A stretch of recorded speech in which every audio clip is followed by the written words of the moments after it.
Want that new gadget but your wallet's screaming no? Let's unlock the secret of using Klarna on Amazon for flexible payment plans. First, make sure you have the Klarna app downloaded and that you are logged in. If you don't have it downloaded from your app store, open the Klarna app and tap on the search bar. Type Amazon into the search bar. A shortcut option should come up. Then click on the Amazon shortcut that is generated by Klarna. This opens Amazon through Klarna. Now browse Amazon, as you normally would, adding whatever you like to your cart.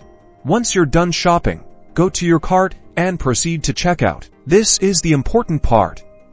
At the payment options screen, you should see Klarna as a payment choice. Select Klarna.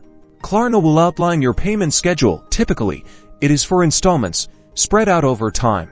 Review the payment schedule, and if everything looks good, confirm your purchase. You can always track your payments and manage your account directly within the Klarna app.